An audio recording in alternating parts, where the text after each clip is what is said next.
It's been almost a week. Tomorrow it will be a week since the midterm elections, and we still have races that have not been called. I've been tracking this through the weekend, and we have some places in California where only like 53% of the vote have been reported. I mean, that's quite frankly unacceptable, and that's something we're going to have to talk about. In fact, I'm probably going to start talking about it this week. We should not have to wait this long for election results in the most technologically advanced nation in the world. And this just opens it up to concerns about manipulation. Not saying anything's happening, but it certainly raises questions.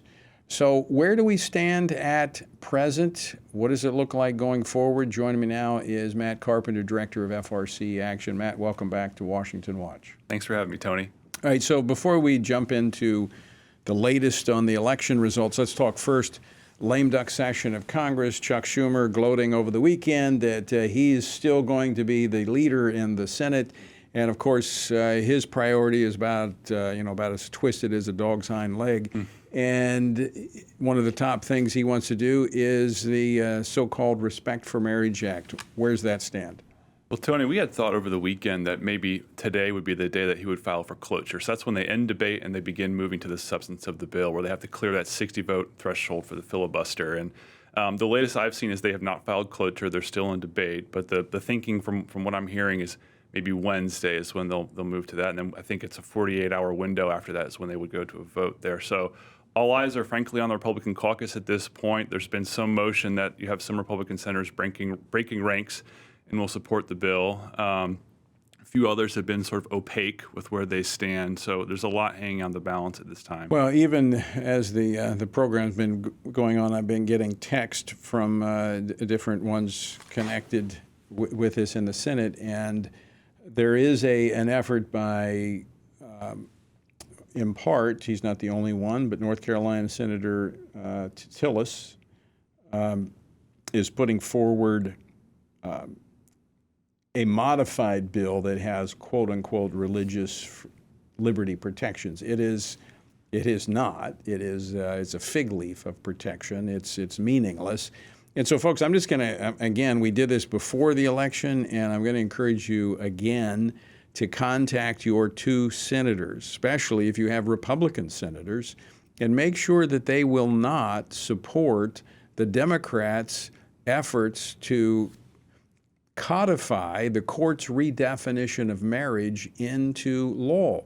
What this will do is be a green light to persecute people of faith and those who hold to the historical and natural definition of marriage. You think it's been bad in the last 7 years? This will be connected to what our children are taught in schools, and parents objecting to it in many places will be denied based upon this redefinition that will be put into federal law. So contact your two senators. Here's the phone number to the Senate switchboard, 224-3121. Let me double check on that. Matt, is that right? I know we did get an alert out as well. So I would encourage your viewers to check their inboxes. We sent that out on Saturday. And if you're not receiving those alerts, go to frcaction.org and you can sign up there. Okay. I just verified it. 224-3121. 3121.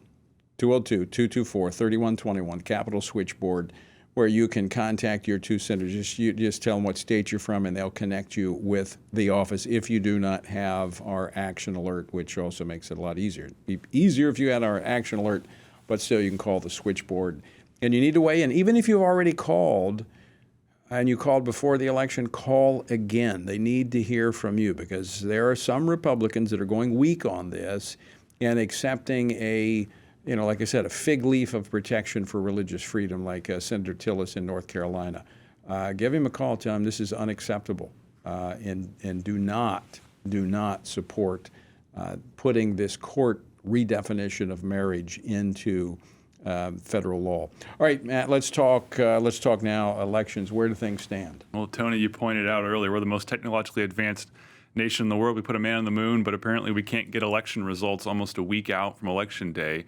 And some important statewide races. I'm talking about Arizona is probably the marquee one at this point, but There are still about, Tony, 18 to 20 House races that have yet to be called, half of which are coming out of California. You look at some of those, and you're looking at 36% reporting, 46% reporting for some of these. And this goes back to California and their changing of their election laws so that you have these mail-in ballots, and this stuff can take literally weeks to be counted.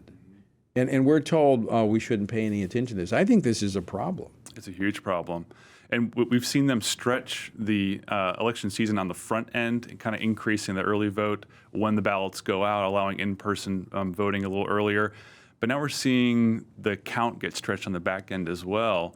And it does introduce some additional points of failure, frankly, along the chain of custody lines. There's human error in counting always.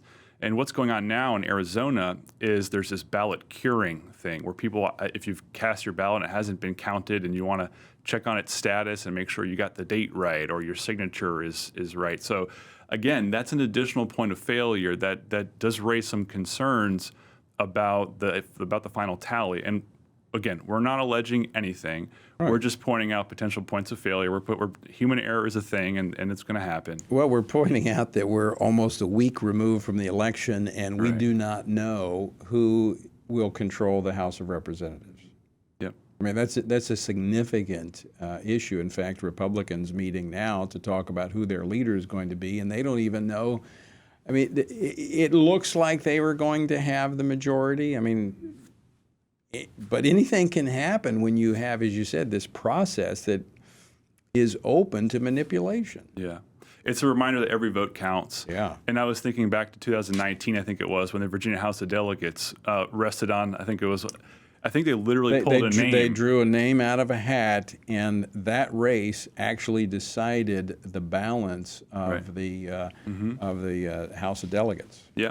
And as we go into this lame duck session, it's just so important to remember that there is still a lot of legislation that gets handled, and who gets in matters big time. And so we have to make sure every vote gets counted. We have to make sure people get out and vote. We can't be discouraged, but we have to ask the question, why is it taking so long to get these vote counts tabulated? There are some races right now where you've got, in California, 84 vote difference, 894 in one race. I mean, some of these races are decided by just a handful of votes, so people need to be voting. I mean, I know obviously we're past this election, but this is why every vote matters.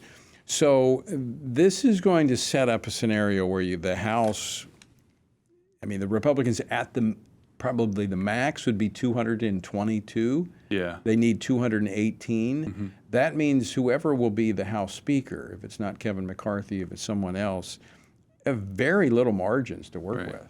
Yeah, and I think this stems back to redistricting a little bit. What the Republicans in red states tended to do is draw more safer districts for incumbents. So I think that's going to give you maybe a more durable Republican majority or a durable kind of core to work from. But we're going to see slimmer majorities, I think, going forward.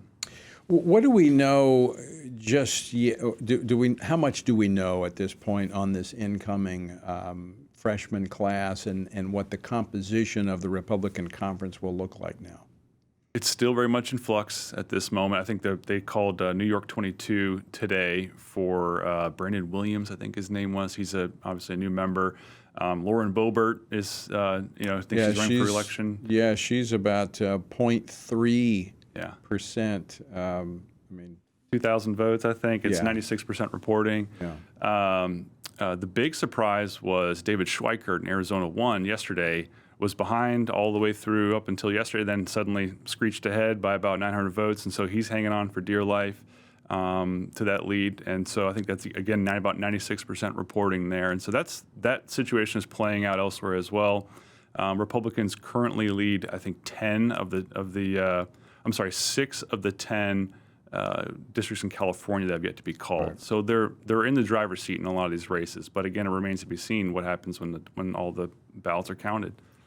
So when you look at the potential composition of the Republican conference, are we looking at a conference of Republicans that has become more conservative? It's hard to say. My impression, Tony, is that when you've drawn a district that has more Republican voters in it, I think election day on the right is going to move more towards the primary day. And so I think members might respond to that, and they'll realize that they're vulnerable to maybe a flank on their right. And so hopefully they would vote accordingly. I think it's too early to say, frankly, though.